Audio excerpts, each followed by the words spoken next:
بسم اللہ الرحمن الرحیم۔ فرزند اسلام خالد بن ولید رضی اللہ تعالی عنہ کے کارنامے۔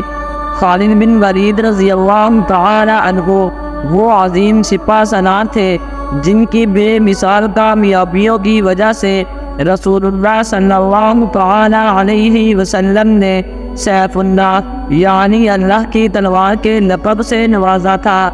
اگرچہ امت مسلمہ کی تاریخ فنون حرب اور جنگی کارناموں کی مثالوں سے بھری پڑی ہے، لیکن مغربی مورخین کی نظر اس پر کبھی نہیں پڑی۔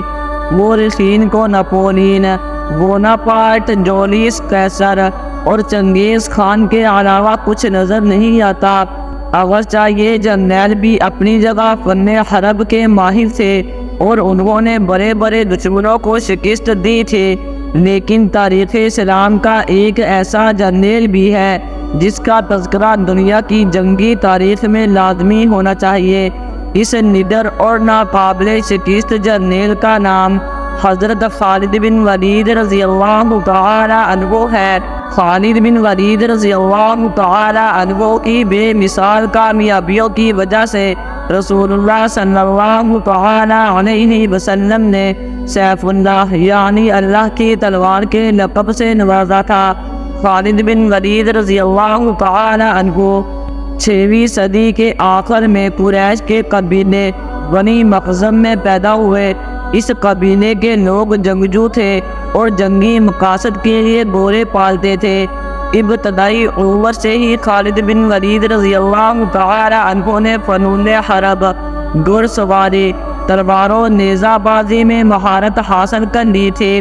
انہوں نے بہت جلد سیکھ لیا تھا کہ کس طرح اونٹوں کے ذریعے ریگستان کو جلد عبور کیا جا سکتا ہے اور کس طرح گھوڑوں کے ذریعے دشمن پر حملہ آور ہوا جا سکتا ہے۔ خالد بن ولید رضی اللہ تعالی عنہ کے والد نے اپنے بیٹے کو حربی فنون میں ماہر بنانے کے لیے اس قدر محنت کی کہ نہ صرف غول کو تلوار اور نیزہ بازی سکھائی بلکہ انہیں زہر جیسے مخلق خطرے سے نمٹنے کے لیے بھی تیار کیا تاکہ وہ دشمن کی کسی بھی چال کا نشانہ نہ بن سکے۔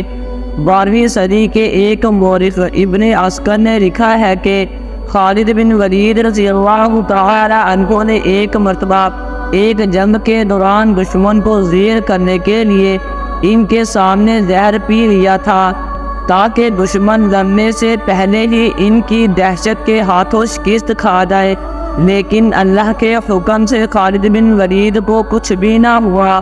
اسلام قبول کرنے سے قبل جنگ احد میں مسلمانوں کا شدید جانی و مالی نقصان بھی خالد بن ولید رضی اللہ تعالی عنہ کی جنگی حکمت عملی کا ثبوت تھا، لیکن اسلام قبول کرنے کے بعد وہ نہ صرف مسلمانوں کے کمانڈر تھے بلکہ انہوں نے حضور صلی اللہ تعالی علیہ وسلم کے حلقہ قرابت داروں میں بھی جگہ بنا لی تھی۔ اصل میں قبول اسلام کے بعد ہی خالد بن ولید رضی اللہ تعالی عنہ کا جنگی کیریئر شروع ہوا تھا۔ جنگ موتا میں جب رسول اللہ صلی اللہ تعالی علیہ وسلم کے مقرر کردہ تینوں کمانڈر یک کے بعد دیگر شہید ہو گئے تو ایسے کرے وقت میں خالد بن ولید رضی اللہ تعالی عنہ نے فوج کی کمان سنبھالی۔ 3000 شکست خوردہ سپاہیوں کو ہمت دلائی اور اپنی بہترین جنگی حکمت عملی سے دشمن کے 20,000 سے زائد سپاہیوں کے لشکر کو شکست فاش دی تھی۔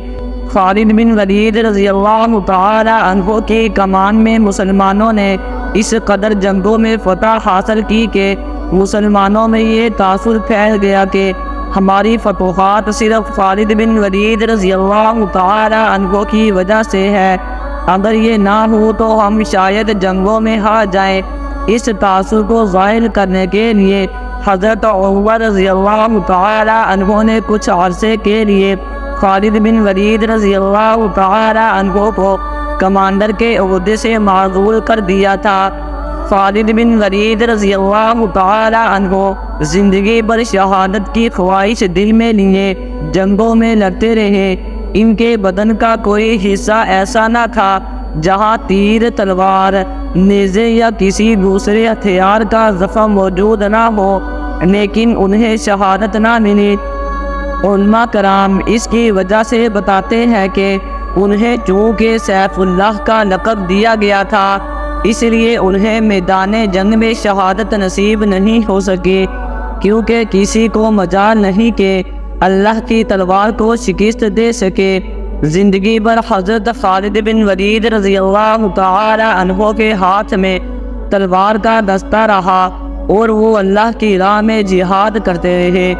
امید ہے کہ آپ کو ویڈیو اچھی لگی ہوگی۔ ویڈیو اچھی لگی ہے تو ویڈیو کو لائک ضرور کر دیں اور چینل کو بھی سبسکرائب کر دیں تاکہ اس طرح کی انفارمیٹیو ویڈیوز آپ کے پاس بوقت پہنچتی رہیں۔ شکریہ۔